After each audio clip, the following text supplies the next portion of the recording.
Welcome to the second episode of the Big Fun podcast, and we are here with Claire Murdoch, the motorsport mentor, and her new partnership, Driven Collective. We've also got Debbie Hartley, Elijah Hartley's mum, who's with xkart. Yep. And yeah, we're going to do a bit of an interview with them, and we're going to have a few more girls coming on as well. So Claire, what first made you want to become the motorsport mentor?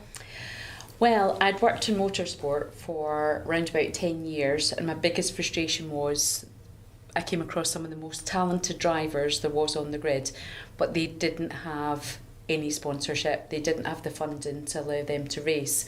I'd actually spent 3.5 years travelling America and Canada, coaching and developing others on how to build a business and build a brand.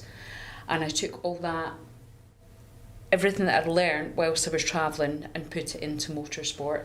And back then, when I set the motorsport mentor up, there was no one doing what I'm doing now. There's a couple of companies that have popped up, but I took all that experience of confidence coaching and how to approach partners, businesses to secure sponsorship, and I put that into motorsport. That's how it all came about. That's really nice, because you're also helping people, not just sort of telling them how to behave or how to do something better. It's like you're becoming their friend as well. Absolutely. And I think probably my biggest frustration now with it is there is people that have jumped on board doing something very similar. When I say very similar, I say it loosely, to what I'm doing, but they are charging ridiculous amounts of money for those drivers to help them obtain partnership, and they're also taking a kickback from it as well. And you know, we're talking tens of thousands of pounds they're charging every year to help drivers obtain sponsorship. And mine was more about approaching grassroots. Well, I've never had to approach a driver. I've never ever had to market the motorsport mentor. Everything's been on recommendation. But it was about supporting those drivers and getting them on the grids. It's not, the motorsport mentor is not about making money. That's nice. So you talked about travelling America and Canada. What were your favourite parts? My favourite was staying in the PGA Golf and Spa Resort in Miami, which was pretty phenomenal. And I was up on stage in front of 5,000 people talking and presenting. That was one of my favourite places. Palm Springs in California, Florida, been to quite a few places, Toronto. That's nice. Yeah. Loads of favourites. Debbie, you're the, let's say, manager of ROA. Yeah. How would you describe it for those who don't know ROA? Okay, so ROA is the brainchild of my two kids, a 21-year-old and 14-year-old. So Elijah is the 14-year-old who does the karting. And they came up with this idea, and it came more into fruition when Elijah started with the karting. The expense, and when you look at how much parents sacrifice for the kids, and you can see them running around in whatever they can afford to put on. So we looked at it and said we could market products. So at the minute we've got a full range of the Kart Championship t-shirts that we go and sell at the rounds that we do. And then those funds that come from that, it's not for me, it's not for my kids, but it is basically helping to fund Elijah Racing. But going forward, the plan is that as that grows, because it's really early stages, as that grows, we then want to be able to fund other people. So whether it's somebody that comes from a scholarship, or people want their own branding on their clothing, and people will charge you a fortune to have things done. We've sort of looked into it. We know we can do it at a far more reasonable price, so that they can have their team t-shirts, kit. the team kit, and it's not going to cost them the earth. And obviously the funding that comes back from that, in time we hope to be able to fund another child, whoever that may be and however that looks Them to go as racing. it grows. Yeah, so it keeps them in racing, because it is hard. It's Yeah, pretty really phenomenal. hard. Yeah. And anything motorsport related, from a cost point of view, times it by 3. Yeah.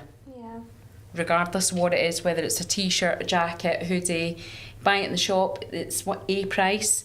You buy it in, if it's motorsport related, for some reason, you pay 2-3 times the amount. For whatever reason it is, people just assume that in motorsport everyone's got lots of money. Yeah. Because it is a sport that's expensive. Yeah. So when you look at a T-shirt that, say, for instance, this that's printed T-shirt, there is a cost involved, but it is in by no way the amount of cost. So you go to Formula One and you buy your Patronus T-shirt and you'll pay 50, 60, 70 pound for that T-shirt because you're paying for the brand, for the name, and the kickback that they're getting off, that's ridiculous. And I understand why it's done. Yeah. Obviously, we're nowhere near in that league and would never dream of charging that kind of a price because it's not a necessity. No. But if we can kit another racer out with their things at a reasonable price, and then if they want to sell, so let's say it's one of the winners and they want to put their team kit in our shop, we would do that. Yeah, because it's good as well, because you're not having to solely focus on sponsorships as well, because you can get your own money and source it with your own way. Yeah. On about that, you're the first sponsor for Driven Collective. We are. What were the first thoughts going through your head when Claire brought up the idea of the new partnership? Yeah, really excited. Fabulous idea. Really pleased that she'd come to us and asked us. She knows that we'll look after them, and again gives us another platform which moves us forward, and again we'll be helping to fund this in whichever way, shape or form that comes in. So yeah, it's massive for us, and just excited. I think as well, so Debbie had supplied the Kart Championship, which is a really, really large outdoor racing championship with all of the team clothing, and we seen the quality of the clothing, and it was really, really good. And when I spoke to Debbie and Andy, Debbie's husband, we'd had a driver call and we were having a chat, and I said, here is my ideas and this is what I want to set up, this is what I'm looking at. And it was Andy and Debbie looked at each other whilst we were on this video call, and Andy went, we'll cover that. And I was really, really, I feel a little bit emotional now, and I was like, sorry, you'll do what? We'll pay for that. Yeah. And it absolutely took my breath away. I did get quite upset. You did. She set me off, and it wasn't what I was expecting, because I kind of speak to Debbie and Andy as like confidants. You know, we got on the phone, we talk about absolute nonsense for hours. Yes. Our call's supposed to be 45 minutes, driver call, and we're on there 2-3 hours. Wow. Everything and anything you can think of. Yeah. Once a fortnight. I know. We're always the last on the list for a reason. Yeah, they're the last call of the night time. Yeah. You two know each other anyways, with your son Elijah being in xkart and Claire manages him. How has Claire helped Elijah as a racing driver? Massively. So Claire is his mum, basically. So I become redundant to a degree, which is, it makes a big difference. So the pressure that a child can feel from a parent, you should have done this, you should have done that, and I've never been in a go-kart, so how can I tell him? And helping him with sponsorship and helping them cope with not winning, spin-outs, crashes. Claire has the experience and is the voice of reason, and without her, I don't think Elijah would be at the level that he is now, because she has these calls with him and she'll talk him through I'm going to get emotional now, but she'll talk him through what happened at the weekend, what can I do to make it better for you, how does it look if we do this. So one little scenario, so Elijah being just turned 14, still growing, getting a little bit chunky, he never was to look at, but in his mind he knew he had to hit a certain weight. And in that weight, he started to get upset. He talked to us and did the gym that's available to him. He ran Claire, unbeknown to us. And what can you do? What can I do? I don't know what to do, Claire. Whatever I do is not working. No. And so she put him in contact and got him on a programme for him to lose weight, which he has done. He's like a different child. Didn't think he'd got that much weight to lose. And that's the sort of thing that Claire will do for a driver.